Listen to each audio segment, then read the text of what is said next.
Hey glampers, since we're not full-timers, we have to worry about stuff like our Barndominium. And today we're going to talk about what we do if we lose power. So come and join us.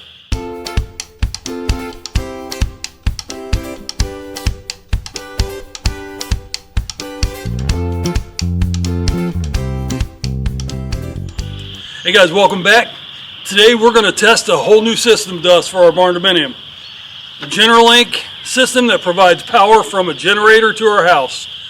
There are several ways you can do it. I'm not saying any of them are wrong. This is just what we chose to do because one, it kept our price point down, and we can use our generator when we have power for other things instead of having like the name brand systems like Generlink or Siemens or some of them other ones that only are there for your house backup. So today we're going to test it out. It's our first time trying it, see what we can run and what we can't. So how we're going to run this test, when I get this all hooked up, before we even turn it on, we have to shut everything off at our power box. We hook it up, start the generator. Joni's going to be in our mechanical room with our power box, with our electrical box. And basically we have written down core components we want to run, like our well pump, our freezers, our fridge. Because today we still have our radiant floor system on, so we're going to turn on our water heaters and our floor water heater. Those are going to be core components. We're going to see how this reacts, and then we're going to just go a little at a time, turning other things on. Now in the summer we're going to be using our mini splits versus our floor heater, so they'll cancel each other out. We won't run them at the same time.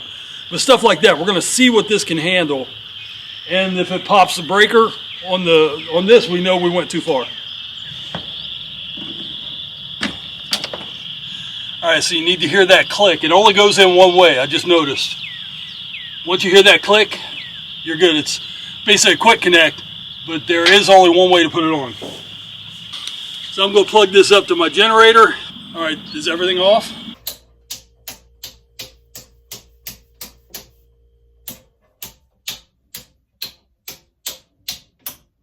Alright, everything's off. Okay, everything's off. I'm going to turn on the generator. Don't turn anything on for about 30 seconds.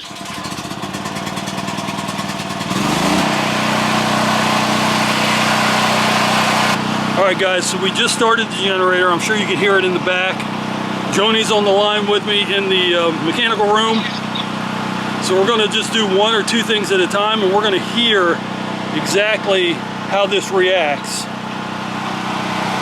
Alright Joni, go ahead and switch on the first breaker. Let me know what it is. Okay, we're going to turn our freezers on. She's going to let us know if they turn on. We're going to listen for the sound.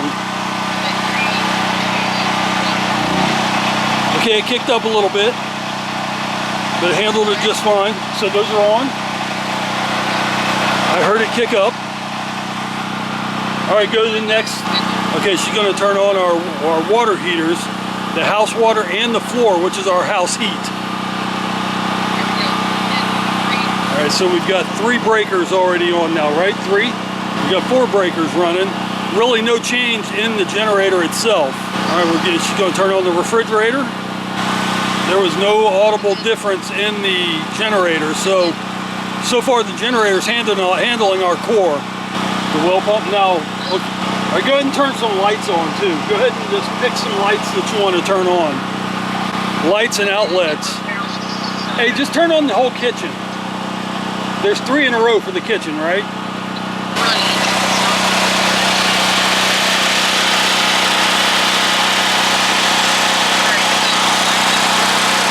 Alright, so we just come inside. We've basically got everything on our panel on except for 4 large components, I'm sure. But first you can hear, because of our generator being outside, right on our porch, this is the sound we're going to hear. But we'll also be able to know when something turns on, if it can handle it or not, okay? So let's check out and see if our water is running from having the well pump on and see what that does to the generator. All right, so we got the water running. I've let it run for a few minutes to see if it'll activate the pump, which I assume the pump turns on every time you turn your water on. And it's hot water, so we know the hot water heater is working. Now, mind you, we have instant hot water, tankless water heaters, so they only draw like 5 amps total between the two of them. So that's working just fine. The white microwave is working. That did bog down. Okay, so we heard a bit of a rise in the generator.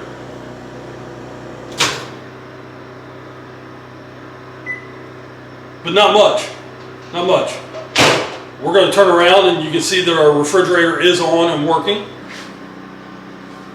So the fridge is working, everything's on. We have our fridge temp right here. All right, so we're going to see about turning this mini split on and see what it does.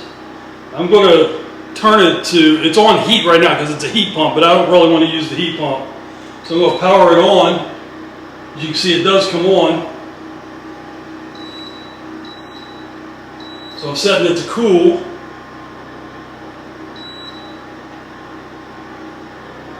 And it's blowing. I can feel the air already. And I didn't really hear much out there either. So in the summer we'll be able to cool ourselves, and in winter we'll be able to run our floor. So I just switched on the TV to see if it'll work because we did turn on outlets. As you can see, it's going to work fine. There, on the bottom of the Generlink, there are 4 LED lights. You got green, red, yellow, and blue. Green means power is coming from outside, the outside source, your power company. Red means that you may need service. Doesn't mean you can't use your generator. It just means the Generlink may need service. The yellow is just a caution as you switch over. It'll go from green to blue. It'll hit yellow as it's going through. And then blue means you're using an external source like a generator. So what we're going to do is we're going to set up. We're going to show you that the blue is running right now as the generator is running. And then as Joni turns everything off and I shut the generator down, we're going to see those lights transition, see how that works.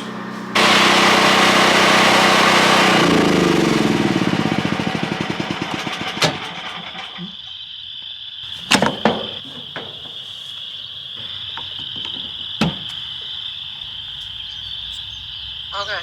I heard it pop. As soon as I shut that off and it powered down, it popped.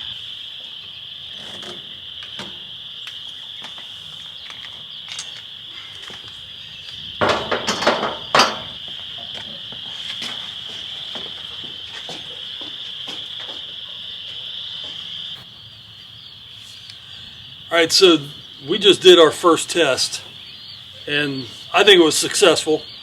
I believe we can run our whole house if needed. Granted, we can't run everything at once. You don't want to run everything. We don't run everything at once on a normal basis, let alone if power was out. But we had our core. We had our freezers, our fridge, our well pump, our water heater, so we could have hot water. And then we could run our heat, which is our floor radiant system, or air conditioning if it's in summertime. So I think it did great with that. Then you notice that we had outlets on, lights on. As far as Generlink goes, you can order one with a surge protector. It protects your house 24/7 from power surges coming in from outside and from your generator, so that's a good thing as well.